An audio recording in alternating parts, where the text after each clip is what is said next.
성도 여러분 반갑습니다. 부족함이 많은 저를 이렇게 귀한 교회로 불러주신 하나님께 감사와 찬양을 올립니다. 초청해 주신 우리 담임 목사님께도 깊은 감사를 드립니다. 저는 평범한 크리스천 교수입니다. 왜 하나님께서 이렇게 모자라고 부족한 저를 강단에 세우시는지 알 길이 없습니다만, 그러나 제가 추측해 볼 건데 저처럼 부족하고 모자라는 사람이라 할지라도 하나님의 은혜가 임하시면 놀라운 기적이 일어난다고 하는 것을 많은 분들에게 보여주시고 또 위로와 격려를 주시고자 함이 아닐까 생각하고 있습니다. 오늘 저의 이 부족한 입술로 전하는 말씀이지만 저의 부족함을 모두 가려주시고 오직 하나님의 은혜만이 드러나기를 소망합니다. 성경에 나타나는 하나님의 원리 중 하나는 하나님은 혼자서 일하지 아니하시고 항상 당신의 뜻을 이루기 위해 당신과 동역할 사람을 준비하신다는 겁니다. 여호와 일에 준비하시는 하나님이시죠. 창세기 22장 14절 말씀 아까 함께 읽으셨습니다만, 아브라함이 그 땅 이름을 여호와 이레라 하였으므로 오늘날까지 사람들이 이르기를 여호와의 산에서 준비되리라 하더라. 성경 속 인물들을 보면 하나님은 당신이 사용할 일꾼들을 항상 준비하셨습니다. 요셉을 잘 아시겠지만 요셉의 삶을 보더라도 애굽의 총리로 세우시기 전에 미리 준비하셨습니다. 하나님은 요셉에게 꿈을 주셨고 또 애굽에 팔려가서 재상이 될 때까지 그 모든 것을 미리 계획하시고 준비하셨다라고 하는 것을 우리가 알 수 있습니다.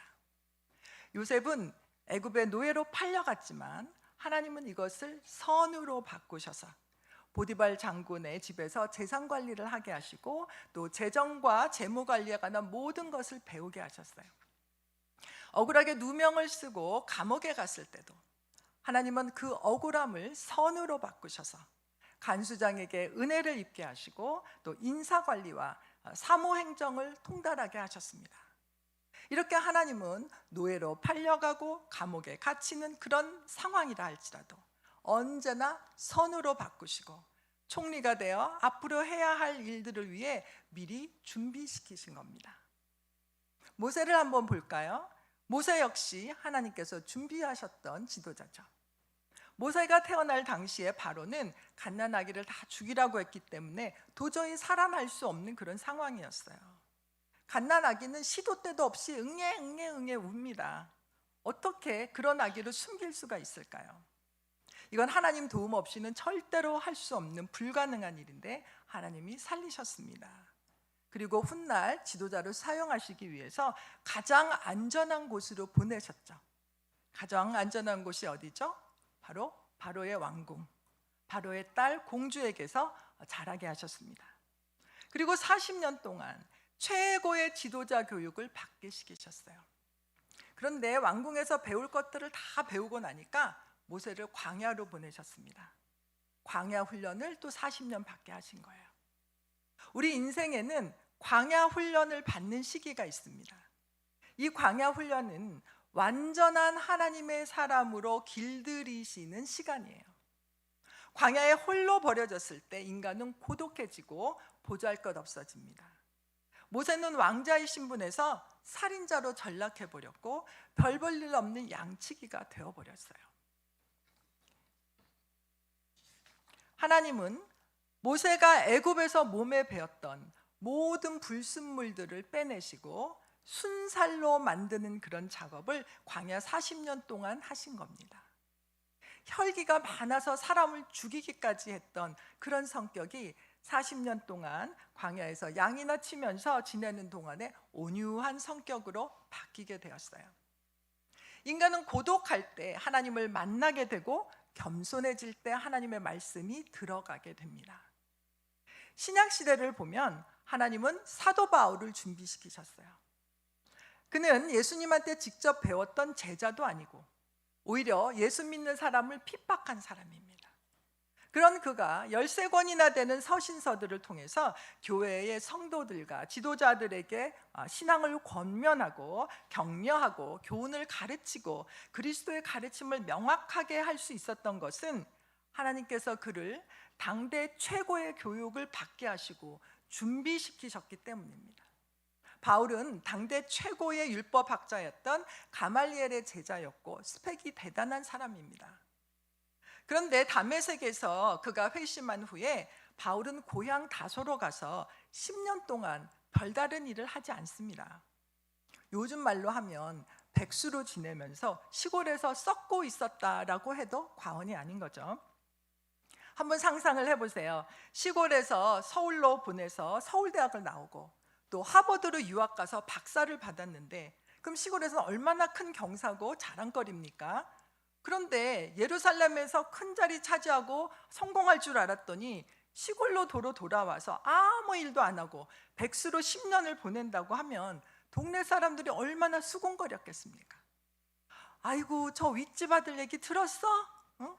서울대학 나오고 하버드 대학에서 박사까지 했는데 10년 동안 놀고 있냐? 백수래. 그러니까 동네 사람들이 아이고 어쩌?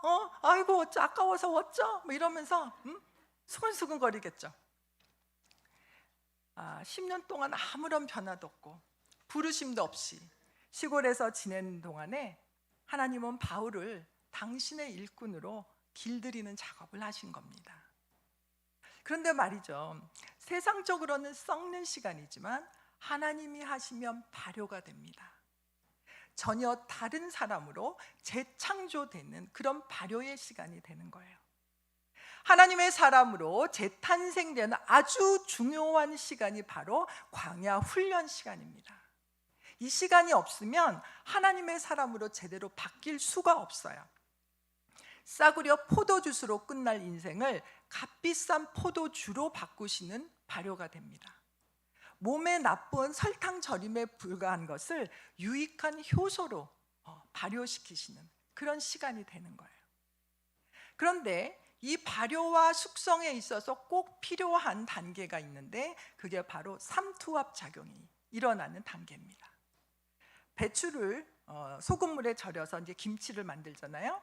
그 과정에 소금물에 절여지면 빳빳했던 그 배추의 심이 빠지고 부드러워져서 이렇게 축 처지는 그런 단계가 되죠.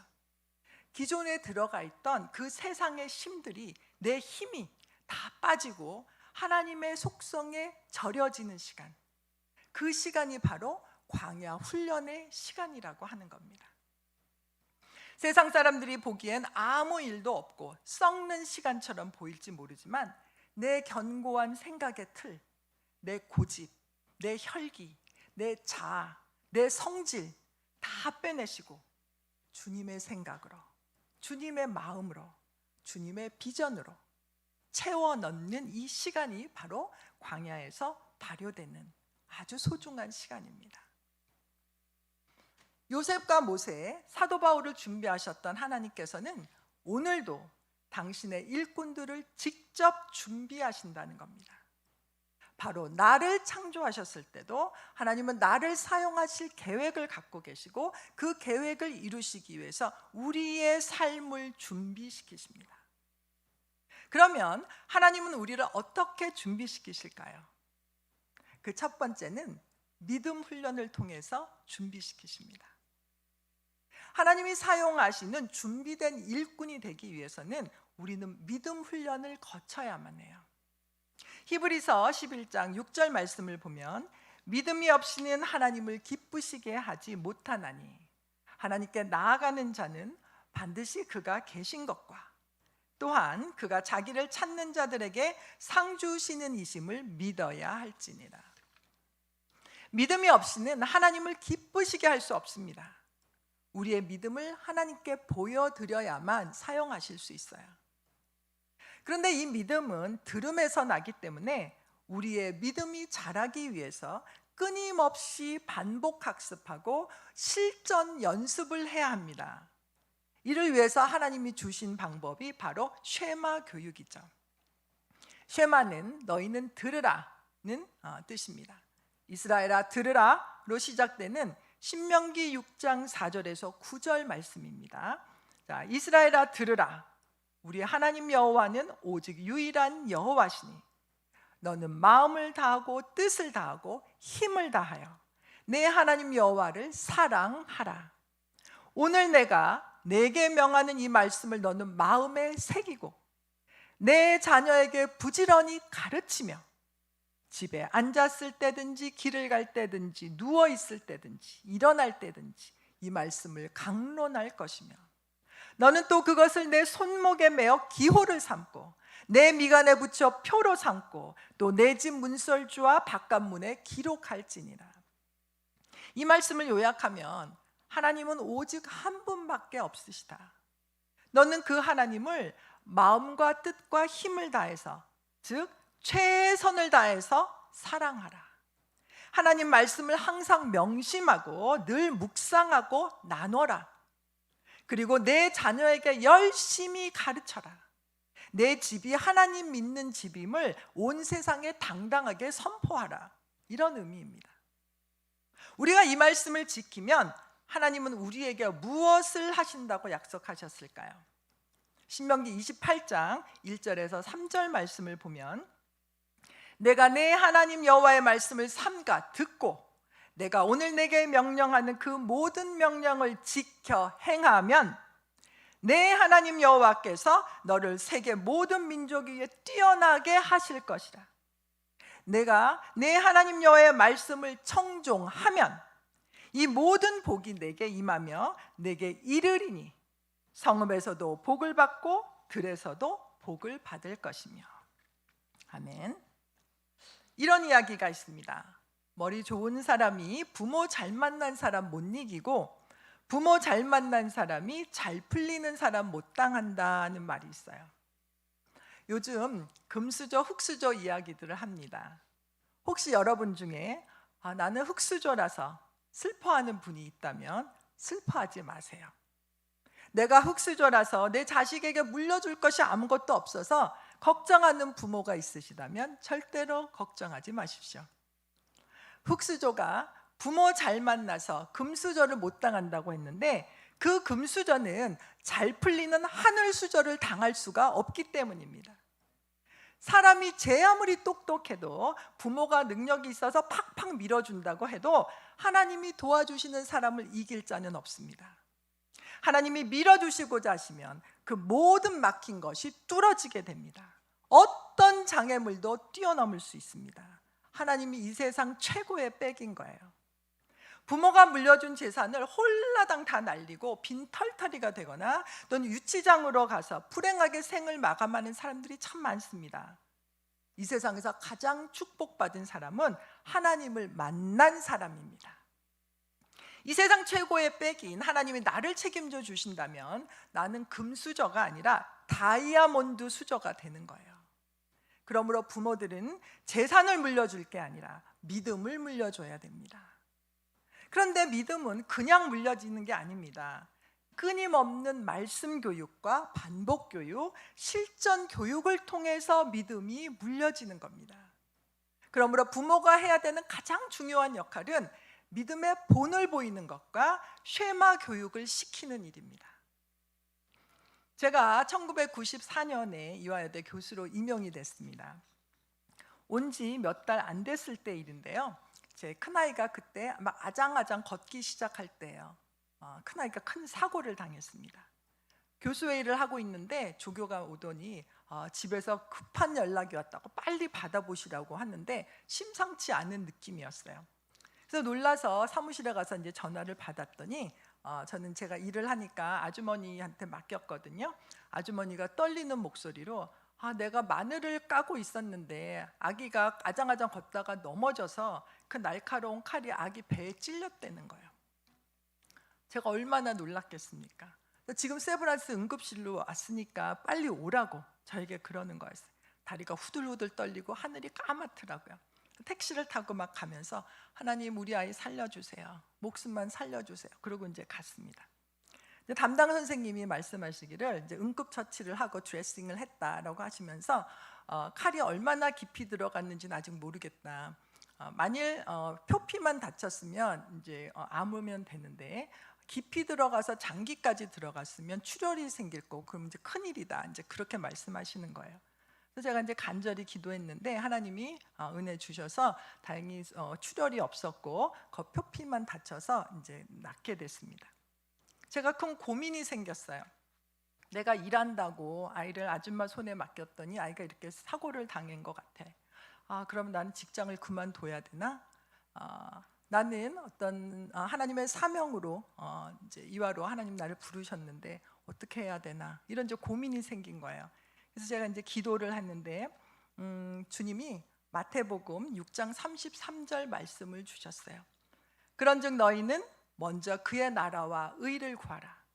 그리하면 이 모든 것을 너에게 더하시리라. 이 말씀을 주시면서 네 아이의 생명을 네가 책임질 수 없어 그러시는 거예요.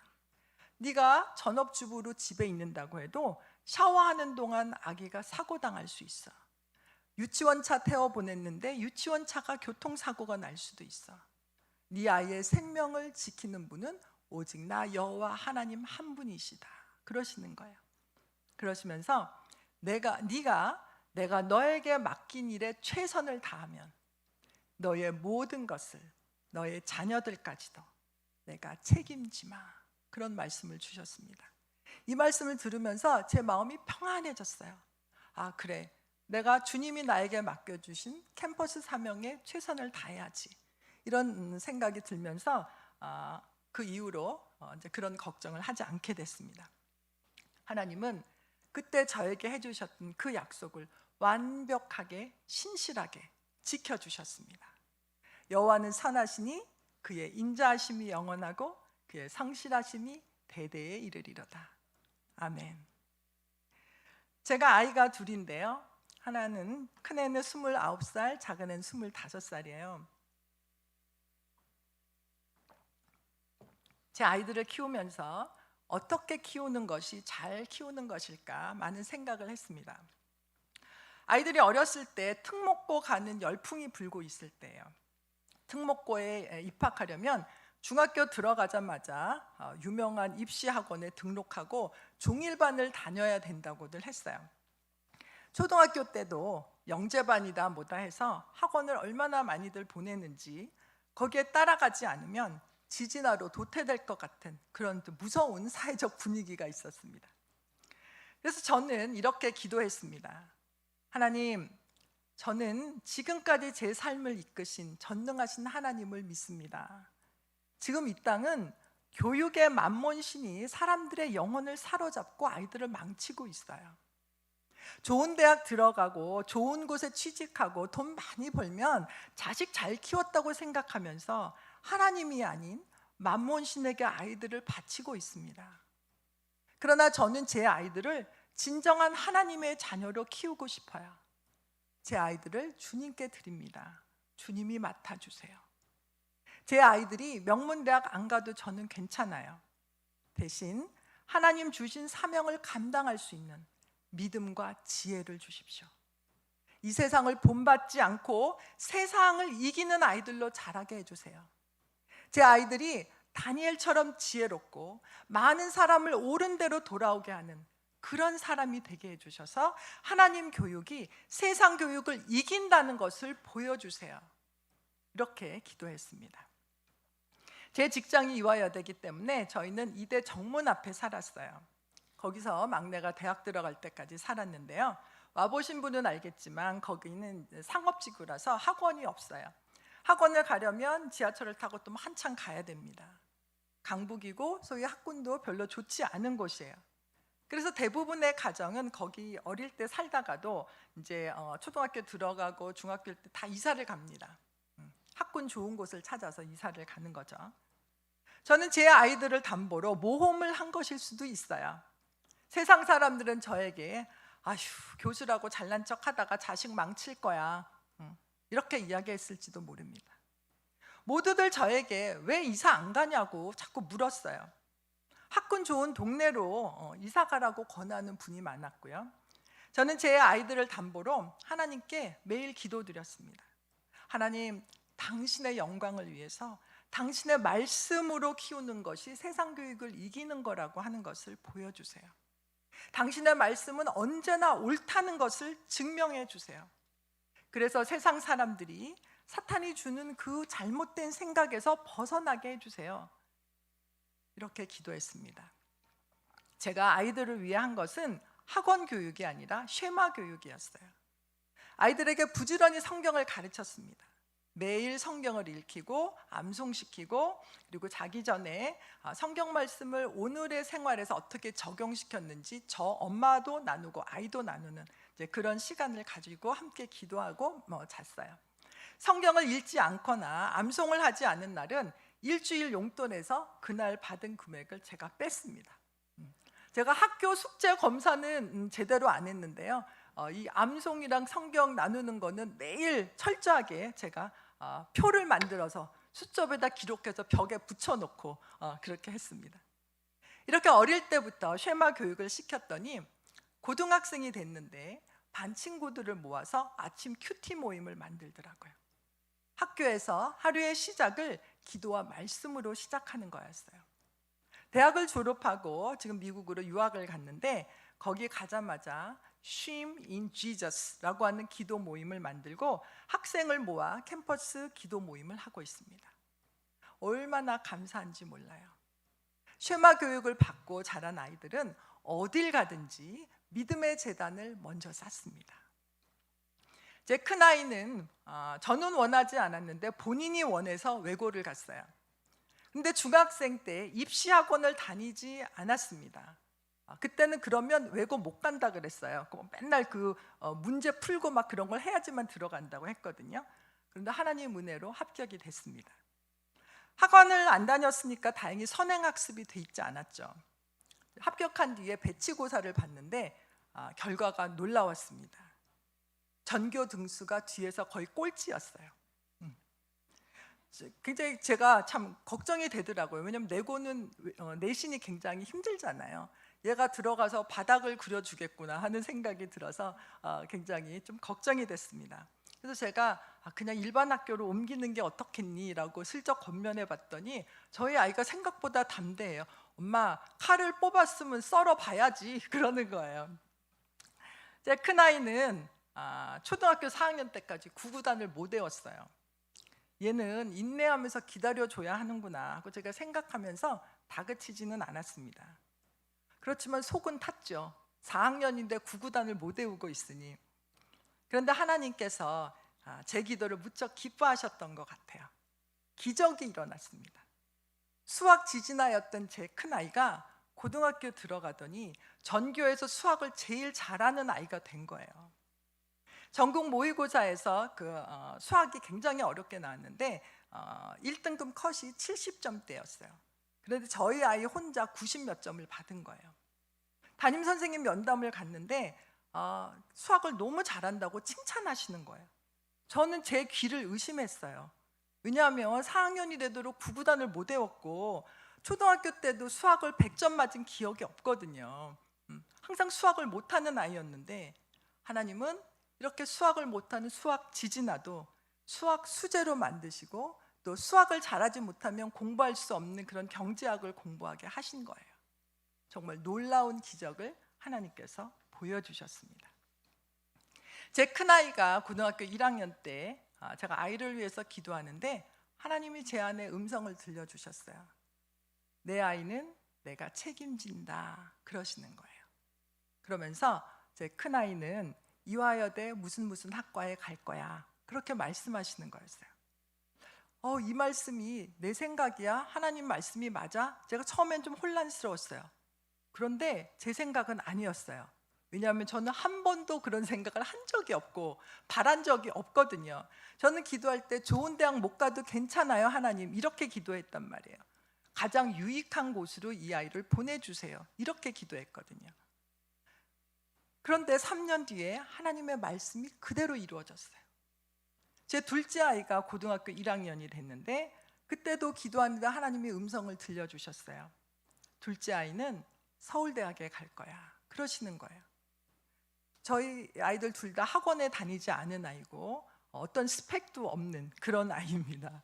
그런데 하나님은 어떻게 하셨을까요? 여러분 결과가 어떻게 나왔을까요? 제가 3년 동안 너무 궁금했어요. 3년이 너무 길었어요. 제 생각이 아닌 하나님의 생각이 정말 맞나 하고 3년을 기다렸는데 3년 뒤에 주님의 말씀이 모두 이루어졌습니다. 그리고 작은 아이는 서울대학교 안에 있는 기독교 동아리들의 연합이 있어요. 서기연이라고. 거기에 총 대표가 돼서 캠퍼스 안에 번지고 있는 이 영적 전쟁에서 아주 치열하게 싸우고 있습니다. 믿음 훈련에서 성공하기 위한 전략, 우리 마음 안에 있는 우상을 버려야 합니다. 하나님의 사람은 언제나 하나님이 제1 우선순위가 돼야 돼요. God first. 언제나 God first. 우리가 반드시 기억해야 되는 것은 내가 마음속의 우상을 버리지 않는다면 하나님은 그 마음속의 우상이 내게 재앙이 되게 하신다는 거예요. 만일 여러분이 자식이 우상이라면, 돈이 우상이라면, 성공을 우상으로 갖고 있다면 그 우상이 하나님은 재앙이 되게 하셔서 반드시 허물어지게 하실 겁니다. 그러니까 어떻게 하는 게 현명할까요? 빨리 버리는 게 현명한 거죠. 네. 내가 오래 붙잡고 있을수록 더 세게 내 고집을 꺾으실 것이기 때문에 빨리 버리는 게 현명합니다. 하나님한테는 2가지 옵션밖에 없더라고요. 매 맞고 버릴래, 매 안 맞고 버릴래. 둘 중에 하나를 선택해야 하는데 그 선택의 몫은 여러분의 몫입니다. 자, 하나님이 당신의 일꾼을 준비하시는 2번째 훈련은 순종 훈련입니다. 한국에 기독교인 수가 많지만 사회적으로 선한 영향력이 적은 것은 우리 삶에서 순종이 없는 불완전한 믿음을 가지고 있기 때문입니다. 말로만 사랑한다고 말하고 행동은 상대방이 싫어하는 행동을 한다면 그 사랑은 진실한 사랑이라고 얘기하기 힘들겠죠. 얄팍한 립 서비스에 불과한 거예요. 그럼 우리의 믿음이 순종으로 증명이 된다면 순종은 무엇으로 나타나야 할까요? 순종은 우리의 선택으로 나타나야 됩니다. 각각의 시대에는 시대적 가치가 있습니다. 2021년을 살고 있는 오늘날 어떤 시대적인 가치가 있을까요? 지금 이 시대는 즐길 것이 너무나 많은 시대입니다. 그래서 세상은 네 삶을 즐겨 라고 말하고 있어요. 즐길 게 너무 많아서 하나님을 쳐다볼 시간이 없게 만드는 거예요. 여러분 SNS 많이 하시죠? 유튜브에 영상 많죠? 재미난 거 많죠? 하루 종일 그거 보고 있어도 지루할 틈이 없죠? 요즘의 세상이 그렇습니다. 우리의 이 오감각을 즐겁게 하는 것들이 너무나 많아요. 시각, 청각, 후각, 미각, 촉각, 즐겁게 하는 것들이 넘쳐납니다. 보고 즐길 게 너무 많아서 사람들은 그걸 즐기고 싶어하고, 그리고 자기가 즐기는 것을 온통 자랑하면서 기쁨을 느껴요. 맛있는 음식과 음료가 넘쳐나죠. 여러분 맛집에 가서 맛있는 거 먹고 막 사진 찍느라 바쁘시죠? 사진 찍고 막 올리죠. 재밌는 드라마 너무 많아요. 밤새고 드라마를 본대요. 영화도 재밌는 게 많고, 음악회도 좋은 음악회 많고, 또 해외여행도 많이 다녀요. 해외여행 가느라 주의를 못 지켜요. 다 이런 것을 사진 찍고 자랑하고 기쁨을 느낍니다. 하나님께서 이런 거 절대 하면 안 돼 라고 하신 거는 아니에요. 그러나 우리가 즐길 수 있지만 세상 재미가 우리의 일상이 되어버리면 그 재미로 인해서 하나님과 나 사이가 멀어지게 된다는 겁니다. 하나님을 쳐다볼 시간이 없어요. 하나님을 점점 잊어버리게 되는 겁니다.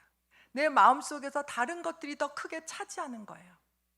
사단은 교묘하게 하나님으로부터 우리를 점점 멀어지게 만드는 일을 합니다. 그래서 하나님의 자녀는 세상 재미를 추구하는 게 아니라 하나님 재미를 추구해야 합니다. 세상 재미에 빠질 게 아니라 하나님 재미에 빠져야 해요. 그리스도인은 세상 재미를 절제하고 우리의 눈과 귀를 하나님께 초점을 맞춰야 돼요. 하나님과 눈을 맞춰야 되는 겁니다.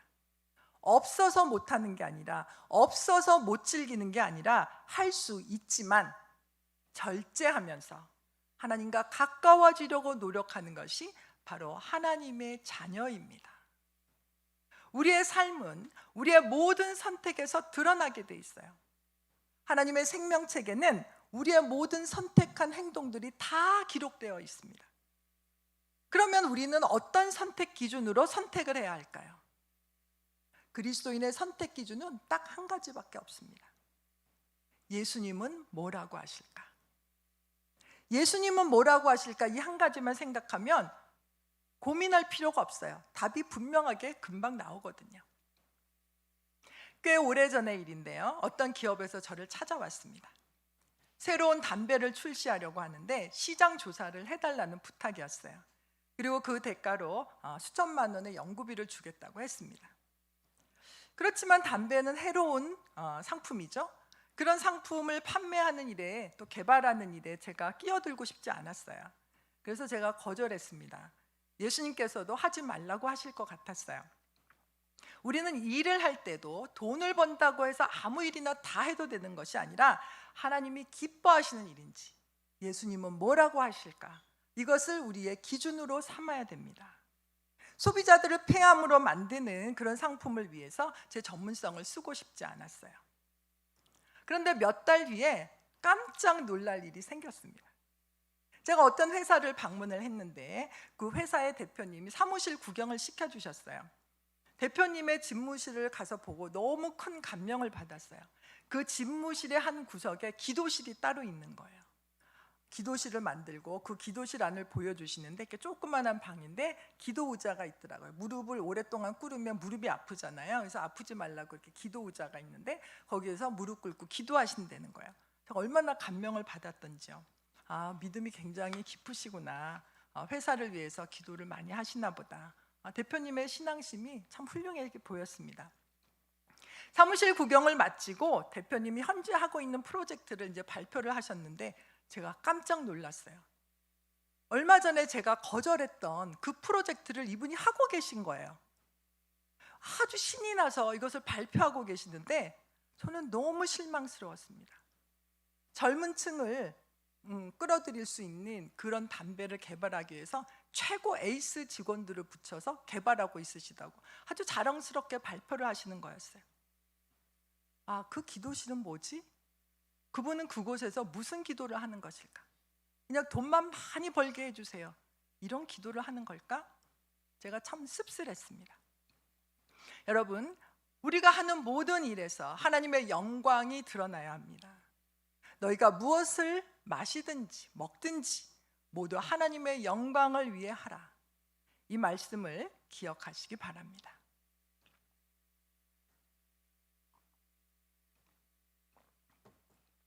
하나님이 우리를 당신의 일꾼으로 준비시키시는 세 번째 방법은 나만을 위해 설계된 훈련 계획, 로드맵을 사용하신다는 겁니다. 그러므로 우리는 하나님에 대한 완전한 믿음을 가지고 순종하며 따라가기만 하면 됩니다. 국가대표 선수를 키울 때 감독은 훈련 계획을 세웁니다. 올림픽 대회까지 4년이 있다고 하면 첫째 해는 기초 체력 훈련을 시키고, 두 번째 해는 기량 강화 훈련, 세 번째 해는 테크닉 훈련, 마지막 해에는 현지 적응 훈련, 이렇게 계획을 가지고 이끕니다. 선수에게 딱 맞는 맞춤형 훈련을 시키는 거죠. 제 삶을 돌이켜보면 하나님께서 정확하게 10년을 단위로 저를 다르게 훈련시키셨어요. 나의 나된 것은 다 하나님의 은혜라, 이 고백을 하지 않을 수가 없습니다. 저의 10대, 20대, 30대, 40대, 50대 저에게 새로운 훈련을 시키시고 또 소망을 주셨어요. 저의 10대는 제 내면을 깎으시고 완악하고 모난 제 인격을 다듬는 훈련을 하셨습니다. 이 다듬어질 때 굉장히 아프지요. 네. 이 훈련을 받으면서 저는 예수님처럼 온유하고 겸손한 사람이 되고 싶다는 그런 소망을 갖게 됐습니다. 저의 20대는 제가 이제 유학 가서 공부하던 시기인데요. 불가능한 환경에서도 하나님만 온전히 의지하는 믿음 훈련을 시키셨어요. 저는 학부를 졸업하고 석사 없이 바로 박사과정으로 유학을 갖게 됐기 때문에 가서 공부하는 것이 훨씬 더 힘들었습니다. 또 영어로 공부를 해야 되니까 언어적인 힘든 것도 있고, 나이도 제가 어렸고요. 또 미국 학생들은 왜 이렇게 체력이 좋은지, 며칠 밤을 새도 끄떡없는데 저는 매일 그 공부 따라가느라고 밤을 새우며 공부를 해야 됐기 때문에 이런 불가능한 환경에서 내가 살아남을 수 있을까, 박사를 받을 수 있을 것인가, 하나님만 의지하는 그런 이제 믿음 훈련을 시키던 시기입니다. 이 훈련을 받으면서 다니엘 같은 그런 믿음의 일꾼으로 준비되고 싶다는 소망을 제게 주셨어요. 저희 30대는 제가 이제 교수로 임용된 이후인데 저에게 겸손과 인내의 훈련을 시키셨습니다. 바닥에 엎어지는 훈련을 시키셨어요. 저희 30대에는 하나님 기도하는 딸이 되고 싶습니다 는 소망을 주셨어요. 저의 40대에는 저 자신만 사랑하고 편협한 사랑밖에 할 줄 모르던 저를 그리스도의 큰 사랑을 품은 사람으로 변화시키는 훈련을 하셨습니다. 그리고 저에게 주님의 사랑을 품은 자가 되고 싶다는 그런 소망을 저에게 주셨어요. 제가 50이 됐을 때 하나님은 저에게 영적인 훈련을 시키셨습니다. 말씀 사역과 치유 사역을 시작하게 하셨어요. 이제 50 중반을 넘어선 저는 아브라함의 늙은 종같이 되고 싶다는 소망을 갖고 있습니다. 아브라함의 늙은 종같이 충성된 종으로서 예수님을 닮은 사람이 되고 싶다는 그런 소망을 저에게 주셨어요. 이렇게 하나님께서는 10년마다 저를 다른 방식으로 훈련시키셨는데요, 그 과정이 안 힘들었을까요? 굉장히 힘들었어요. 그러나 그 힘든 과정 속에 저를 버려두지 않으시고 늘 주님이 저와 함께 해주셨습니다. 주님이 저에게 내가 너의 제일 좋은 친구야, I am your best friend, 주님이 저에게 이렇게 위로해 주셨어요. 저는 경영학과 교수이고 굉장히 이성적인 사람이에요. 경영학은 언제나 성과를 따집니다. 그리고 돈이 중요한 학문이에요. 저는 그렇게 은사를 많이 사모하던 사람도 아니에요. 은사자로 쓰임받고 싶다는 기도를 해본 적도 없습니다. 그런데 하나님의 생각은 언제나 우리의 생각과 다르시고 언제나 우리의 길과 다르시다는 것을 제 삶에서 보여주셨어요. 제가 순종하며 따라갔을 때 제가 한 거는 순종밖에 없어요. 주님이 이 길로 가라 하시면 그냥 가고, 저 길로 가라 하시면 그냥 가고, 순종한 것밖에 없습니다. 순종하며 따라갔을 때 하나님은 놀라운 일을 하셨습니다. 제가 인도하는 비저널이라고 하는 기도 모임이 있는데 이 기도 모임을 부흥시키셨어요. 학생 1명으로 시작했는데 하나가 2이 되고, 2명이 4이 되고, 4이 8이 되고, 8이 16이 되고, 16이 32이 되고, 40이 되고, 이렇게 계속 이제 늘어나게 하시고, 그래서 이거 저희가 기도 모임까지 하려면은 많은 수가 하면 힘들어서 제가 분반을 해서 어떤 학기는 2번, 어떤 학기는 3번 이렇게 인도를 하고 있어요. 저희가 한 번 모이면 3시간 이상을 하기 때문에 저는 체력적으로도 시간적으로도 굉장히 힘든 일이지만 너무너무 은혜가, 강력한 은혜가 그 예배와 기도 시간에 임재하시는 겁니다. 그래서 다리가 부러져서 왔던 우리 이제 졸업생이 그냥 오랜만에 예배 시간 우리 모임에 왔는데 그 자리에 앉아서 그냥 함께 예배드리고 기도할 때 그냥 나와버렸어요. 끝나고 저한테 이러는 거야. 교수님, 제 다리가 나은 것 같아요. 아까 예배드리는데 뭔가 뜨끈한 게 발로 들어갔어요. 저 발 괜찮은 것 같아요. 그러더라고요. 그러더니 그 다음날 병원 가서 기부스를 풀었대요. 검사하고. 이렇게 그 기도 모임과 예배에 성령께서 아주 놀랍게 역사를 하십니다. 또한 저를 초청하는 집회에서 놀라운 치유의 역사가 일어나고 있어요. 암이 다른 장기로 전이 돼서 이제 말기암 환자인데 그 다 전이 된 환자가 깨끗하게 완치돼서 저에게 완치 문자를 보여줬어요.